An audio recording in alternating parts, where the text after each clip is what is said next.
welcome to podcast.init, the podcast about Python and the people who make it great. I would like to thank everyone who has donated to the show. Your contributions help us make the show sustainable. Linode is sponsoring us this week. Check them out at linode.com/podcastinit and get a $20 credit to try out their fast and reliable Linux virtual servers for your next project. We are also sponsored by Sentry this week. Stop hoping your users will report bugs. Sentry's real-time tracking gives you insight into production deployments and information to reproduce and fix crashes. Check them out at getsentry.com and use the code podcastinit at sign-up to get a $50 credit. Hired has also returned as a sponsor this week. If you're looking for a job as a developer or designer, then Hired will bring the opportunities to you. Sign up at hired.com/podcastinit to double your signing bonus. You can also visit our site to subscribe to our show, sign up for our newsletter, read the show notes, and get in touch. And to help other people find the show, you can leave a review on iTunes or Google Play Music and tell your friends and coworkers. Your host today is Tobias Macy, and I'm interviewing Dave Beazley about his career with Python. So, Dave, could you please introduce yourself? Hi, I'm Dave. How are you doing? So how did you first get introduced to Python? Well, I first read about it in Computers and Physics in 1996. And I think I just just kind of came across it by accident. I was working on a lot of physics, scientific software at the time.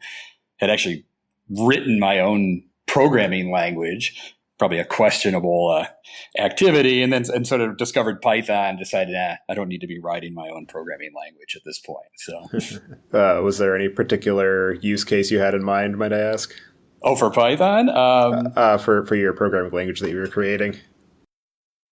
Well, I was trying to create my own version of MATLAB for running on a supercomputer. So I was trying to control physics, big physics software, and Python actually worked really well for that because you could interface it with C code. So a lot of my first use of Python was hooking it up to C programs running on big supercomputers. Just trying to kind of steer, scientific software. So that's funny that the course of history has proven that was the right way to go. It's using Python as a potential replacement for MATLAB, given the number of people who are using it for exactly that. Probably the shocking thing is, at the time, so I gave a talk at the supercomputing conference in 1996 about this, using Python with supercomputing. And I remember being in a room, with maybe 400 chairs, and about 380 of them were empty. I mean, it was just like an empty room. It was amazing. So, and then you look at like the the stuff going on with the data community and IPython notebook and all that stuff now, and it's just it's the rage. So it's changed a lot. Yeah, the prevalence of big data and data mining has definitely put a much different face on the overall view that people have on that whole area of inquiry. Yeah, at the time, there was kind of an attitude that Python wasn't a real programming language. It was kind of like if you want to do real work, you had to use C and C++ or Fortran or something, and Python. It's like what's that? So I guess this is a good place to start with how Python and the community thereof has helped to shape your overall career. It's definitely been a big part of my career. I mean, I've been involved with Python for a long time. A lot of my work is kind of focused around it. I think in terms of shaping it, I think maybe an interesting part of the Python community is that it has brought together very disparate communities. I mean, I came out of the scientific side, with like physicists and engineers and stuff, but you also have this big, web programming side of Python, and you have, people doing system admin kinds of things. And you would go to these Python conferences and you'd get these groups kind of mingling together that would normally probably not meet each other in like their normal sort of day-to-day business. And I think that's been kind of an awesome thing about the community, is just being exposed to different ideas and just seeing how those kind of intersect and play off each other. So yeah, the ease with which Python can be used to bind different libraries and functionality together has certainly given rise to a large number of applications that might not have been at least conceived of if you were only operating with C or only operating with, Erlang or something, because they work perfectly well for their originally intended use case. But because of the fact that they're not quite as flexible or easy to experiment with, you're less likely to put them to the uses that Python has been used for. Yeah, I think it's pretty interesting. I mean, actually, the first Python conference I went to in '96 was held at Livermore National Lab, and I remember, we go to the conference, there's people talking about web programming. And then, right after the web programming section, we went and got a tour of some huge laser somewhere.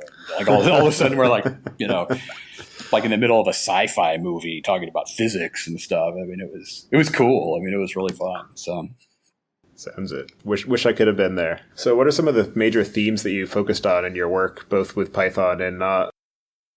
Network programming, dealing with operating systems and things like that, but also kind of tying it into the scientific world. So I'm a little bit of I don't know. I've always thought that I'm kind of in an odd place, mainly focusing more on maybe systems, more computer science side of maybe the scientific programming world.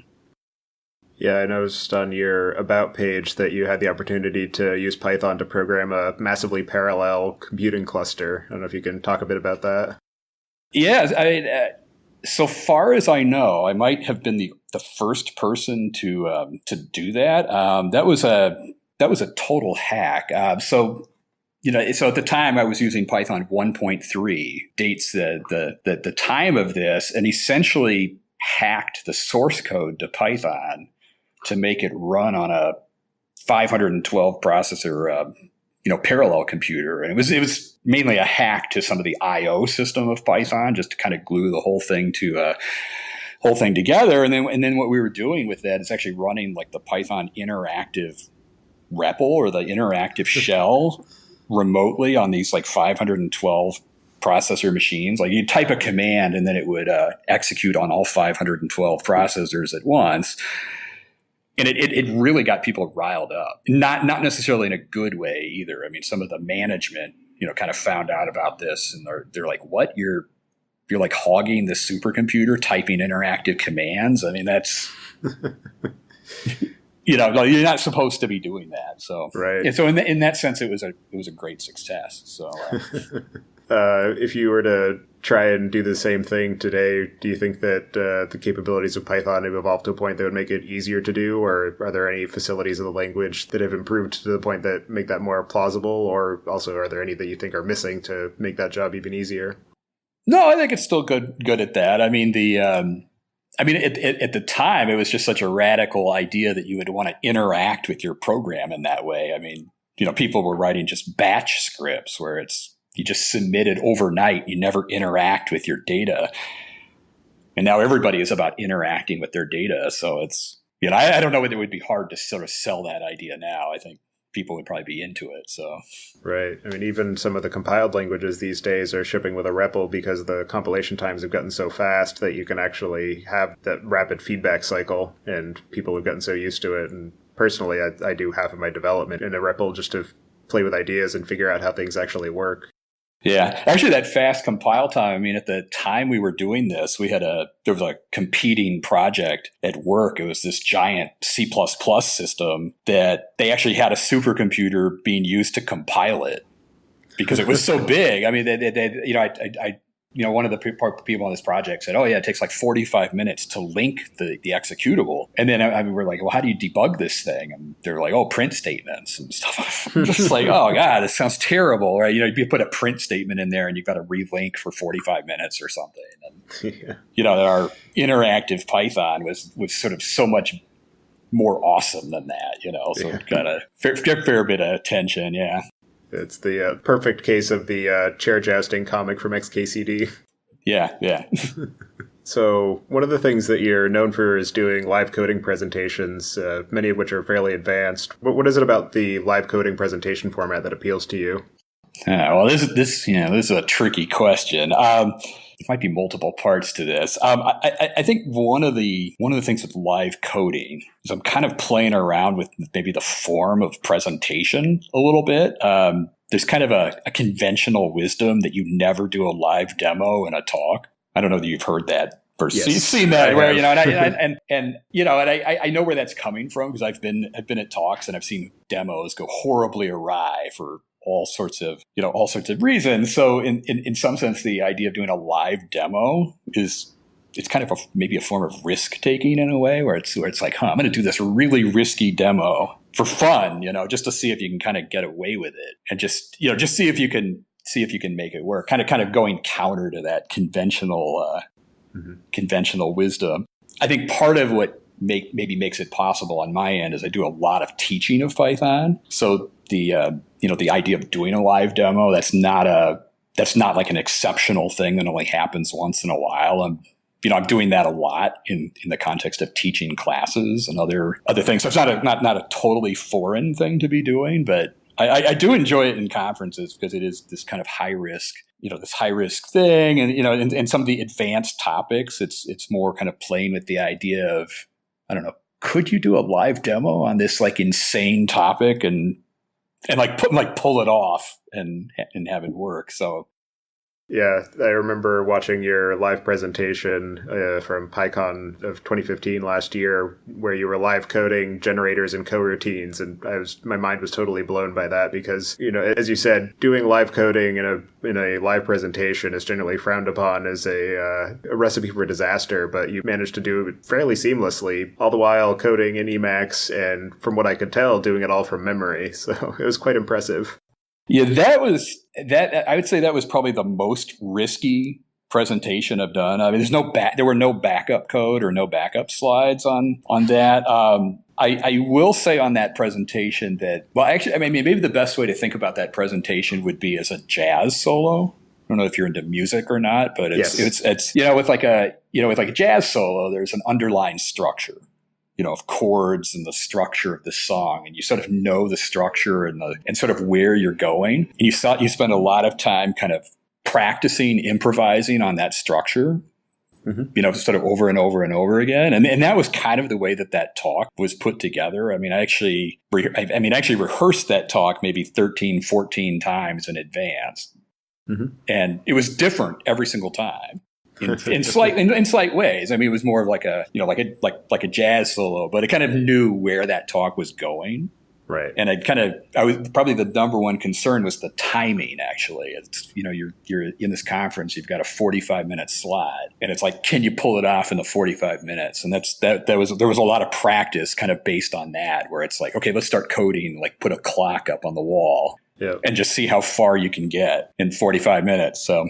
Yeah, if you accidentally take the wrong route or introduce a bug into your program, then just that one misstep could potentially throw off your entire timing and make you go over or not have enough time to complete. So. Oh yeah, actually on that, I found that like any use of anything that would be considered good software would derail the whole talk. Like if you introduced like a class definition or anything like an object or something, it's like, oh God, it just go off the rails. And you look at the time and you realize, oh, I just spent like an hour and 20 minutes on this thing, and it's not gonna. Boilerplate was just eating up your time. Yeah. So you have to get rid of like all good software, software practice with that. Hopefully it wasn't too bad, but it's. Well, I mean, I think that too, that brings it down to the essentials and makes it easier for people to see the core concept that you're trying to present, rather than getting bogged down in the details of the classes that aren't really fundamental to understanding the concept behind what you're trying to tell everyone about. Right. I mean, you get bogged down in kind of like more like the architecture of a larger program or something. And it's, it's kind of getting away from kind of the topic. So do you have any favorite stories about any presentations that didn't quite go as planned? Are you thinking of like my presentations or just any presentation? Well, yours in particular, but if you have other presentations that you've been a witness to that didn't quite go as planned, I'm happy to hear about that as well. Well, I guess on my own, it's very easy to get nervous in a talk. One of the things I did in a talk once is I was holding a Sharpie pen, like a Sharpie pen. And I was like fidgeting with it in the middle of the talk, and realized like about halfway through the talk that I'd been spraying ink all over my shirt. So I looked down and I've got like this shirt that's just like bleeding red or something like that, this red ink. I'm like, I mean, what could you do at that point? It's like, you look utterly ridiculous.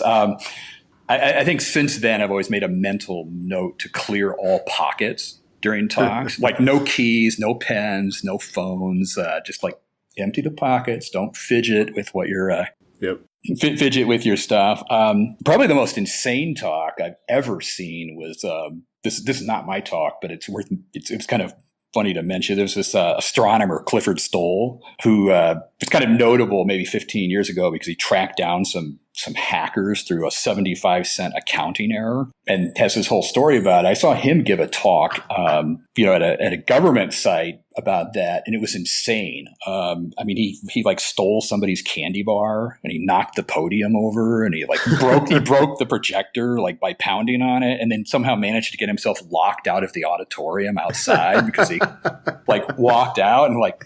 And it was like the most amazing talk I think I've ever seen. I mean, it was so over the top, insane and brilliant at the same time that, people were talking about it even like 20 years later. It's like, oh, do you remember that talk? And that's great. If you were there, it was insane. But enough about that, though. Okay. So do you have any of your talks that you consider a personal favorite? I think my favorite talk is the one I did about the Superboard cloud thing. This is, I think, when was that? PyCon 2011, maybe? It was. Yes, that's one of my favorites as well, but please tell the story. Well, that talk was so utterly ridiculous on all levels. I mean, like the whole topic of this thing is just completely ridiculous. I mean, like, why would you do this project? Which, I mean, it was so utterly just stupid, but so fun at the same time. And it was, I don't know. I've always kind of liked talks like that where there's not necessarily like a practical importance to it, maybe, but it's just like a fun, just goofy, weird talk. Yeah, I remember when I first came across that and I watched the talk and my mind was blown and I was like, that is one of the best talks I've ever seen because it's just, like you said, very entertaining, not necessarily practical, but it still introduces a lot of useful concepts that could be extracted from it, like, using Redis for clustering and how to reverse engineer things. And just it really shows a very inquisitive nature and the kinds of things that you can come up to if you let your creativity loose sometimes. I think a lot is actually learned by undertaking just kind of weird, goofy projects like that. I mean, it's just in terms of like personal development and like learning new skills. Just trying to do stuff like that is often really fun, even if it's not like immediately practical. So, and continuing on a bit with the Superboard. On your website, it mentions when you were younger and first getting into computers, you did a lot of work with low-level code and some of the hardware knowledge that you picked up by hacking on the different electronics. Wondering if you think that people who are getting started with programming now are missing out by not being exposed to the low-level kinds of hardware and software that was present before computing became mainstream and some of the constraints that those imposed on people. Yeah, I don't know. I mean, it's kind of a tricky question. So I guess before I get into that, so I actually got an invitation recently to go visit one of Chicago public schools. We have a magnet school near here, and somebody just found my name. They're like, "Hey, Dave, why don't you come over and check out our magnet school and take a look at our technology? Just see what's going on." And I go over there, not really knowing what to expect. And honestly, the experience, I mean, I might as well have just walked into like a sci-fi movie or something like that because they had kids at pretty much all levels, even from like pre-kindergarten up, just doing all sorts of crazy stuff with iPads and, tablets and computers. And, I saw a lot of Scratch programming and other things going on. And I have to be honest, I would not have recognized anything in any of that was even remotely similar to how I learned to program. I mean, nothing like, interacting with BASIC or Python or anything. And I mean, it just looked like this completely foreign world to me. I mean, it's like, honestly, I was sitting there thinking, it's like, God, I must be really old or ancient or, something like that. But this question, do I look at that and think, are the kids missing something? I don't know. I mean, I kind of wonder maybe the kids are learning, maybe just in kind of the environment that's, of their time, so to speak. Like if I look at my own learning of computers, this would have been in the late 1970s. You had a lot of like mainframes, mini computers, some personal computers and things like that. I mean, I remember doing stuff with like the Boy Scouts. We would go to somebody's work, one of the parents' work, and they would say, "Oh, here's this, mainframe that we have at work." And then we would sit and play like adventure on the mainframe. I think it was like the coolest thing ever, like seeing all this mainframe stuff. And it resonated as a kid because you'd see that stuff on TV, right? You'd see like, some TV show, like the $6 million man or something. You've got all these mainframes with tape drives and cool stuff, and now you're seeing it, and it's like, oh yeah, I want to work on that. The kids doing things today. I mean, they're not seeing that. They're seeing phones and tablets and other stuff. So maybe, I don't know. Maybe I don't know. I don't know that they're missing anything. I do think the low level stuff is fun though.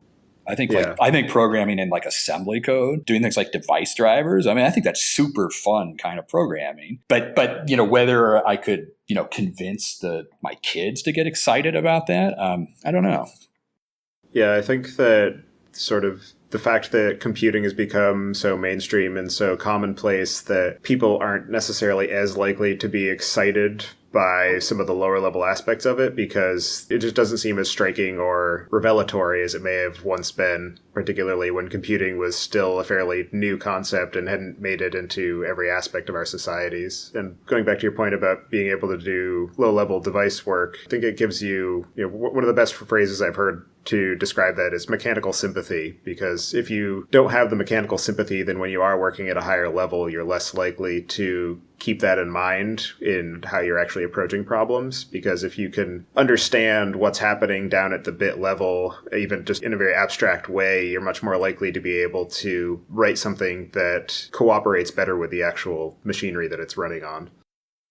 Yeah, I would definitely agree with that. I mean, in terms of my own learning, I mean, my dad was a chemist, and he was actually doing a lot with lab automation.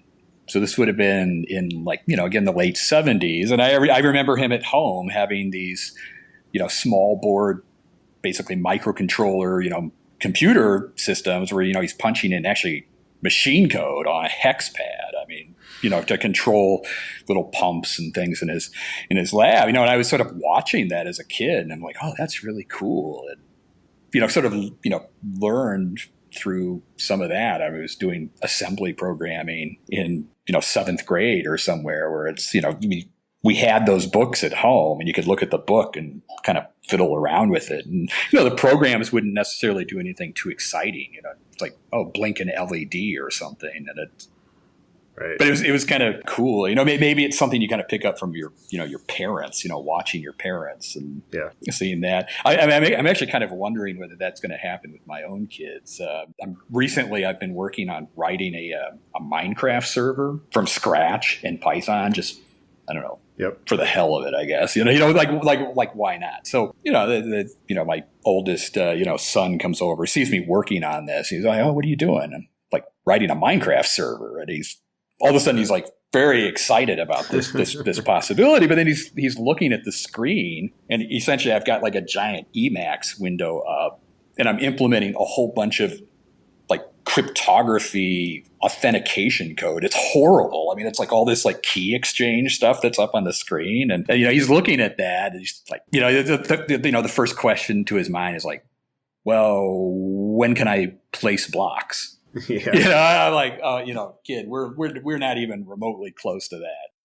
Yeah. But maybe the kids will kind of see that sort of thing where it's like, there's dad is doing some crazy thing. I have no idea what it is, but if it manifests itself in Minecraft at some point, maybe it will spark some interest there. So. Yeah, I think being able to tie it into the interests of kids is what's important. Like, personally, I'm getting started on a project with my son to use a Raspberry Pi to run a Jasper service, which is a voice computing package in Python. So we're going to build a Jarvis for our house. Yeah, okay. Yeah. And I think with the Raspberry Pis and Arduinos and a lot of the single board computers, it's sort of bringing us back to some of the ethos that was present back in the 60s through the 80s of getting people interested in that lower level stuff and maybe getting more excited about what computing is about, and tying that too into some of the more recent developments in physical computing and robotics and voice activated computing. I think we're starting to come full circle. I mean, they're definitely pushing that stuff down. I mean, my oldest child, I mean, in 2nd grade, they were doing some Raspberry Pi stuff. Now, it wasn't super complicated things. I mean, they're doing a lot of stuff with Scratch, some of the visual programming, but they're definitely pushing it down. I mean, one of the dilemmas I'm having with it is just how much to get involved, because kids sometimes are a little resistant to their parents, where it's like if I try to push too hard on like, oh, you should learn how to program, all of a sudden it's going to become uncool, or, it's like, oh, dad, I don't want to do that. So at the moment, I'm kind of taking sort of a hands-off approach to it and just kind of encouraging it, but not getting too actively involved, like in terms of like micromanaging what they're doing at school and stuff like that. I'm kind of waiting like just to see whether they, the kid comes home from school and asks, Dad, do you know anything about Python? And then I can jump in and say, well, yeah, I know, a couple things. And actually, I wrote the book. Yeah, right. Yep. Well, one of them anyway. I mean, the weird thing is I'm not even sure I would know how to teach kids programming. Right. But no, honestly, like their teachers at school who are doing the Raspberry Pi, I mean, they have so much more insight about what people are doing on the education side than me. I mean, am I going to go in there and just teach the kid a bunch of hex codes or something? I would end up like damaging the child forever. Basically. Yeah, I have a similar issue because, having worked in industry for, a number of years, it's hard to remember what it was like to actually get started and then even try to tie that into what a young kid would find relatable and how to get started with that. So basically, I've just been trying to tie it into his interests and not focus on programming as an end in and of itself, but more as a means to a different end. So like the Jarvis project, or a little while ago, he wanted to write a paint application. So I had him go through one of the tutorials for the Kivy project and type that in, and he ended up with a functioning paint application that he could, paint on with his touchscreen laptop. So. All right, good. Yeah. Actually, kind of a fun. I have this book. I'm forgetting the author, but it's like Learn to Program with Minecraft for kids. And I bought that, and I just set it by the computer, and I just have never said anything about it. Just like see it there. And then, my 6-year-old sort of ran off with the book. He was like very excited about the book, but then what he's doing, he's not even paying any attention to the words in the book. He's just looking at the pictures that are inside, and he's like trying to create the things that are in the picture with just the game. It's like, okay, I'm fine with that. Just. Maybe they'll discover the word part of the book at some point. Right. It's interesting, some of the tangential reasoning that kids can come up with, where it seems like they're not necessarily grasping what you hope they're grasping, and then a little while later they come up with some insight that you never would have assumed that they would reach. Right. So one of the topics that you focus on a lot is asynchronous programming. So I'm curious what kind of an impact you think that will have on the future of the Python language and ecosystem. Wow, that is an interesting question. So one of the things that's happened in Python recently is you've seen this kind of emergence of this async await feature in Python 3. It's kind of opened up sort of new thinking about, sort of async programming and possibilities there. I think that the impact of that might be even greater than async. Because, one of the things that Python is used a lot for is generally like network programming, systems programming, and people use threads for that. People use processes. People use async, and just the emergence of that async await. I think it's getting people to maybe think about all of these things collectively, just like sort of what is the state of like network programming in Python. One of the things that's really interesting right now is the fact that there's this async world and then there's the classic kind of thread programming world has got people thinking about like the relationship between those two sort of worlds of code. And, are is each one of those going to have its own implementation of different libraries or different protocols or different trying to reconcile those two worlds in some way is something that people are thinking about. I guess one place where you see this is so Corey Benfield gave a talk at PyCon this year about how to implement protocols, basically protocols without the I/O being attached to it. So he's doing a lot of work with HTTP2. And I think that is actually a really interesting project because what he's doing is implementing HTTP2 with no like I/O attached to it. And then it becomes this thing that's possible to maybe hook into through both async and maybe through thread programming. And that's actually, I think that's a really interesting project. It's a really interesting thing to kind of think about, what is going on there and sort of what are the state of these, what is the state of like Python in this world? So I don't know, that might be a rambling answer, but I think it's a very good answer, and I agree that the talk that Corey gave this year was very well put together and very well received. It was interesting, some of the different places that he pointed out where the fact of the I/O being tied into the underlying logic of the program forced the implementation to be non-compatible with other people who were trying to do the exact same thing. And the focus of the talk was largely around HTTP parsing and how there are, I don't even remember how many different projects he referenced, but every single one of them did HTTP parsing on its own, and most of them didn't quite do it right. And because of the fact that the I/O was tied into the code that was doing the parsing, it made it impossible for all of these different projects to collaborate on one proper HTTP parser that they could all rely on and then handle the I/O in their own separate ways. Yeah. I wonder if some of that's going to, I wonder if HTTP2 is going to be like a catalyst that pushes a lot of that. Because like if I look at like my own coding, if you were to come to me and say, oh, Dave, can you implement HTTP protocol? You look at it and you say, oh yeah, it's text.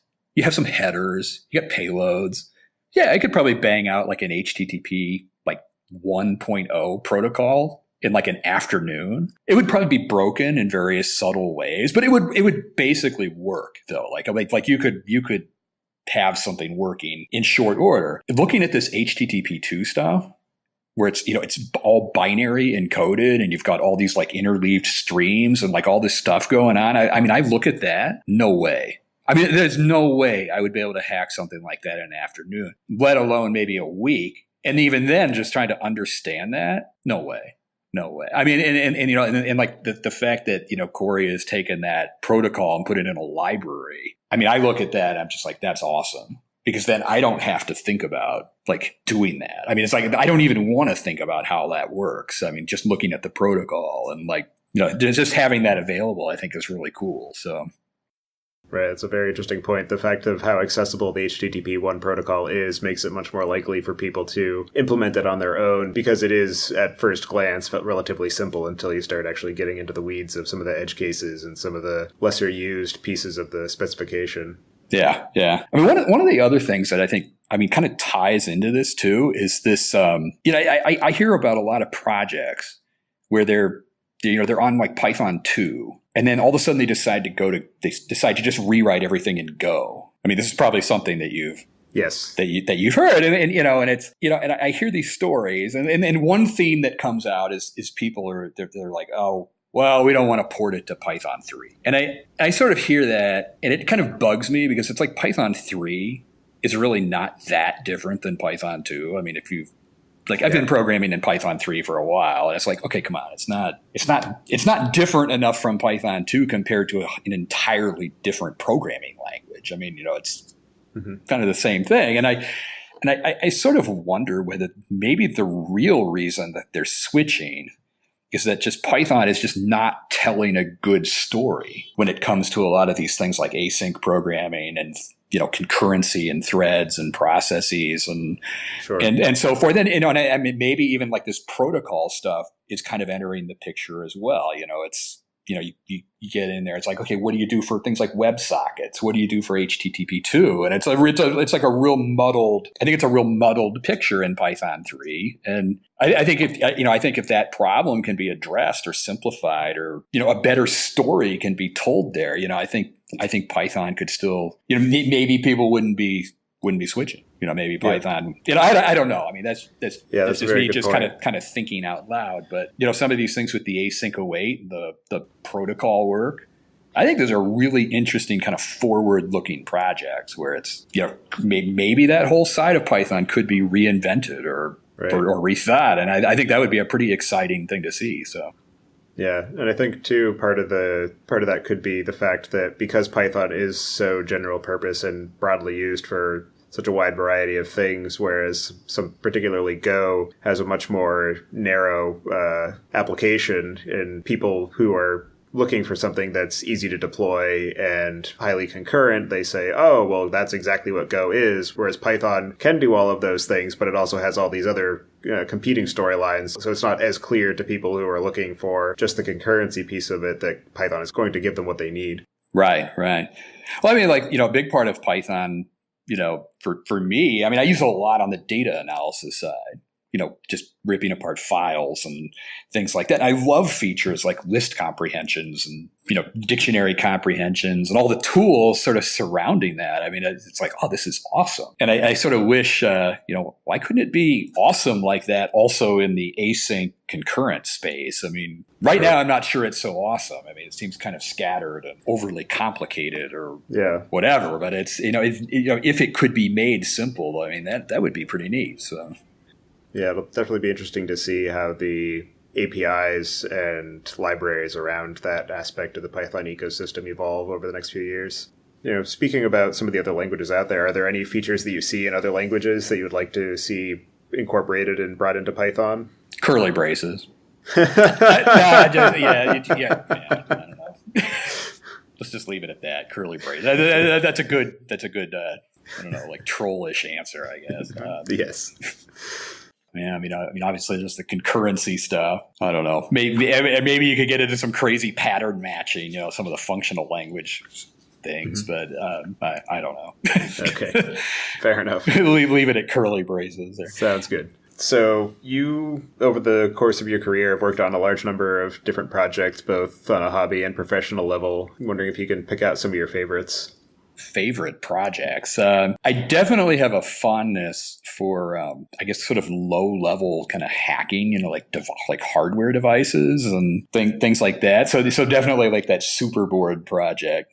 As ridiculous as it was a fun thing. Actually, probably one of the most fun projects that I've done. This is actually one that people had probably never heard of, and it was actually a project for which I never got paid, but it was.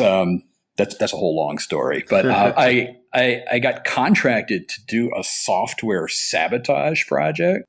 So here's kind of the backstory on this.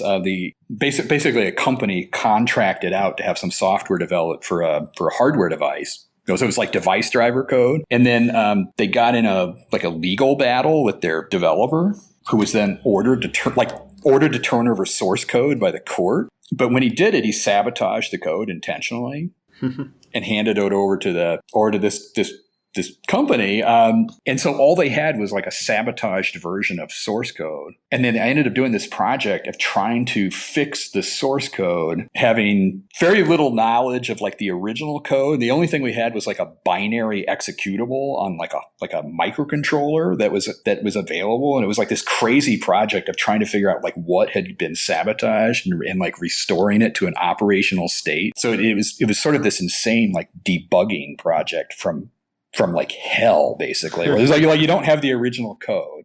You can't run the code in anything other than like a simulator because it was it was like an embedded system sort of thing, and it was like crazy low level like device driver control stuff. I just thought it was like awesome because it was just so unbelievably insane of like how do you even get a handle on this? Right. Yeah, I mean just to give you like the insanity, the only working version of code in this whole project was printed as a hex dump in a PDF file in like a court document. So it had this it was like this document. It was like stamped like attorney eyes only. And it was just like it was like 63 pages of hex on like printed pages. And, part of the project involved doing like OCR scanning of that. And then like running it through like a decompiler to try and turn it back into like machine code, and then trying to take that and like match it up with what the C compiler was outputting. And it was just like this mad project. But that sounds pretty wild. There was some Python involved with that, but it was, I don't know. Wow. I kind of like crazy stuff like that. So no, that definitely sounds like it would take the cake in that department. So I guess, what is it about Python that has managed to hold your interest for so many years? I think it's just fun. I think it's a really fun language to just kind of work in. I mean, you get like the instant gratification of just being able to do stuff and see it work. I also like the fact that Python is so pragmatic, both as a language and as a community. I mean, that might be kind of a weird thing to say, but like Python as a community has never really been that focused on like, I guess, sort of like purism, if you said, it's very easy, you know, in like certain areas like object-oriented programming or functional programming or these different areas to kind of get off in this mode of like, well, that's like the only one way of thinking. Mm-hmm. And I've always found that like a little bit tiresome, to be honest. And you know, one of the things I like about Python is it's much more pragmatic. You know, it's like you have different ways of doing things. The community as a whole is not really fixated on, you know, like the one and only true way of doing things. And it's, you know, I think people are more focused on actually just trying to solve their problems. You know, they've got practical things that they're trying to do. They're trying to solve problems. I think that's like a really interesting part of the language, but just the community and the language itself that. Yeah, I think the fact that it has pretty much always been a language used by practitioners and hasn't been strongly focused on, you know, for instance, the research community has kept it from getting pigeonholed and has managed to bring in people from all areas. And the fact that it is so good at interfacing with multiple different projects and languages keeps people from getting too stuck in their ideals of what it should be because they're busy getting things done with it. Yeah. I mean, it's a language, you know, where somebody can go to like a, you know, a Python conference and give a talk about, you know, creating a Python powered like squirrel cannon or something, you know, and it's like, oh, okay, that's awesome. And then at the same time, there's, you know, people are doing much more serious things with it as well. And I think that's really, right. It's really neat. I think it's actually kind of awesome that there are like little things about the language that just tend to annoy people, you know, like, like you get into these arguments like, oh, Python doesn't have, you know, tail recursion optimization or something like that, which is honestly this feature that really doesn't matter at all, but it tends to annoy people that probably deserve to be annoyed in some or case statements. Yeah, or case statements, or or you know, I tell people, you know, I use the global interpreter lock to, you know, to trick people or something. You know, it's. Although it would be nice to get rid of that. It's not as critical as a lot of people think, though. So yeah. So are there any other topics that you think we should discuss before we close out? Well, I don't know. If you like the async stuff, you might take a look at this Curio project I've been working on. I didn't really say too much about that, but I've been, you know, on this idea with the async and the protocols and stuff. I've been thinking a lot about just how much abuse can you layer on top of async and await and just sort of take that in different directions. So I've got this, you know, sort of have a project kind of exploring some of those ideas. It's actually been a lot of fun because it makes me sort of wonder if I'm still programming in Python. That, you know, that feature of Python is so new and so weird and it's sort of awesome at the same time. It's kind of fun to play around in that space. So might look at that, and then I would also just encourage people to look at the protocol stuff that's going on. You know, Corey's work. That is. Yeah, I remember I saw, must have been a couple months ago now. I think it might have been when you first announced Curio. I took a look at it. It definitely seemed very interesting. I haven't circled back to it, but thank you for the reminder. I'll have to give it another go. Yeah, I gave a talk about some of that at Pi Ohio. It's not so much about Curio, but just about all these abusive things with async and await, and you know, mixing it up with different Python features. So you might look at that if you're kind of interested in that sort of thing. Great. So for anybody who wants to follow you and keep up to date with what you're working on, what would be the best way for them to do that? Just follow me on Twitter. Okay. So. All right. So with that, we'll go into the picks. For my pick this week, I'm going to choose the movie Criminal with Kevin Costner and Gary Oldman and Gal Gadot. I watched that the other day, and it was actually very well done. At face value, watching the trailer, it looked like it would be entertaining, but not necessarily too scintillating. But all of the act is very well done. The storyline is well put together. Kevin Costner does a good job in the main role of playing somebody who he's psychologically incapable of understanding the moral impact of his actions, but through the course of the story, he has someone else's memory implanted into his, and that modifies his brain chemistry to the point where he actually starts to understand the relevance of what he has been doing and some of the struggles that he goes through there. I think he does a really good job of pulling it off, so I recommend people check that movie out. It was pretty well done. And with that, I'll pass it to you, Dave. Do you have any picks for us this week? It's kind of maybe a weird pick, but over the last couple of years, I've been kind of very interested in Samuel Beckett plays. Okay. And I would say if you want inspiration for like insane presentation ideas, go watch some Samuel Beckett play. All right. I keep thinking about them as I'm preparing like talks for the next conference. I'm like, I wonder if I could do some crazy thing that I saw in this play. And unfortunately, I haven't been able to pull anything like that off yet. But it's been on the back of my mind a little bit. So. All right. Well, I definitely appreciate you taking the time out of your day to join me and tell me about your work and some of your history with Python and computing. It's been very interesting, and I look forward to seeing what you produce in the future. Okay. Thank you very much. It's fun. Have a good day. Okay. Thanks.